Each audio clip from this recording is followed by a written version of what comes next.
belanja di 2025, ini proyek siapa? Cawe-cawe siapa? Ini lebih dahsyat lagi. Presidennya belum bekerja, anggarannya udah defisit. Lebih dari 600 triliun. Apakah Menteri PPN ini masih jadi Menteri Bappenas lagi? Sehingga bisa mengklaim proyek-proyek di 2025. Yang terhormat Ketua Pimpinan, Bapak Ibu anggota Banggar, yang terhormat yang mewakili pemerintah, Ibu Menteri Keuangan, Menteri PPN, Bappenas, Pak Gubernur Bank Indonesia, beserta jajaran. Sebagaimana disampaikan oleh pemerintah di dalam nota, dengan sadar dan sesadar-sadarnya bahwa APBN 2025 adalah APBN transisi. Tadi sudah dibacakan oleh Pak Menteri Bappenas, landasan hukum penyusunan APBN 2025. Sayangnya tadi agak kelupaan ujung dari penjelasannya yang penting, bahwa RKP 2025 itu diberi keleluasaan kepada pemerintah yang akan datang untuk menyempurnakannya sesuai dengan visi misi dari presiden terpilih. Sebagaimana disebutkan di dalam Undang-Undang Keuangan Negara pasal 3, APBN itu harus dikelola secara tertib, taat pada peraturan perundang-undangan dan seterusnya. Saya mau menyoroti taat pada peraturan perundang-undangan. Di dalam Undang-Undang Keuangan Negara disebutkan APBN berpedoman pada RKP. Di Undang-Undang Sistem Perencanaan Pembangunan Nasional disebutkan RKP landasannya RPJMN. Nah, ini yang jadi soal bagi kita sekarang. RPJMN presiden terpilih ditetapkan paling lambat 3 bulan setelah dilantik. Jadi baru ada nanti RPJMN itu paling lambat Januari 2025. Saya ingin tayangan saya tolong ditampilkan sekretariat. Jadi di dalam APBN transisi ini kita harus lihat komitmen yang menyusun APBN ini sekarang. Apakah memberikan ruang fiskal yang cukup apa tidak kepada pemerintahan yang akan datang.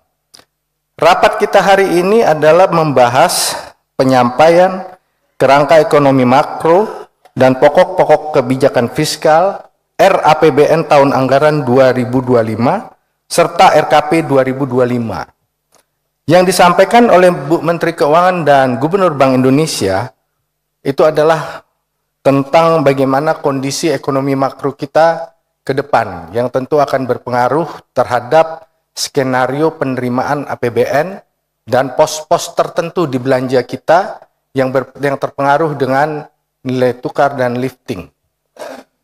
Nah, kalau kita lihat dari kebijakan fiskalnya yang tadi disampaikan oleh Bu Menteri, ada 3 area: akselerasi pertumbuhan ekonomi, penguatan well-being, konvergensi antara pusat dan daerah.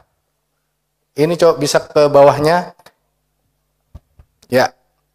Jadi di 2025 ini kalau kita lihat dari arah kebijakan fiskal yang tercermin di postur APBN-nya, belanja negara akan didesain di angka kira-kira 3.500 triliun lebih. Pertanyaannya, ini belanjanya siapa, Pak? Menteri-menteri tidak punya visi misi. Yang punya visi misi presiden. Nah, 3.500 triliun belanja di 2025, ini proyek siapa? Cawe-cawe siapa? Apakah ini proyek-proyek titipan? Kan tidak, APBN bukan tempat penitipan proyek, Pak.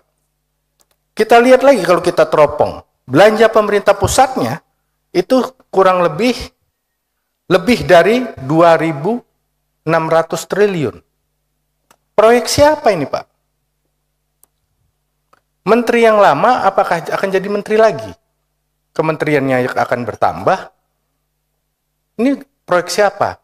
Pertanyaannya. Ini harus ada landasannya, Pak. Kemudian defisitnya. Ini lebih dahsyat lagi. Presidennya belum bekerja, anggarannya udah defisit. Lebih dari 600 triliun. Ini untuk membiayai program siapa? Nah inilah, karena ini anggaran transisi, cara berpikir kita juga transisi. Apakah Menteri PPN ini masih jadi Menteri Bappenas lagi, sehingga bisa mengklaim proyek-proyek di 2025? Saya baca ini, di halaman 24 punya Bapak, 8 prioritas nasional. Ini siapa yang tentukan 2025, 8 prioritas nasional? Nah oleh karena itu, nanti di panja-panja, ini harus jelas Pak, Bu Menteri. Ruang fiskal yang disediakan untuk pemerintahan baru dengan proyek-proyek barunya itu seberapa luas? Kalau melihat ini nggak luas karena defisitnya sudah hampir maksimum. Defisitnya mau 3%, sudah dipatok 2,45 sampai 2,82.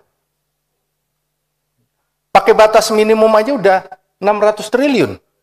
Defisitnya. Setiap pergantian pemerintahan, kita punya presiden defisit. Nah, defisit transisi ini yang paling tinggi dari proses transisi yang pernah ada. Jadi seharusnya lebih rendah defisitnya. Itu aja sebagai gambaran, agar nanti di panja-panja bisa fokus pada ruang fiskal yang lebih besar.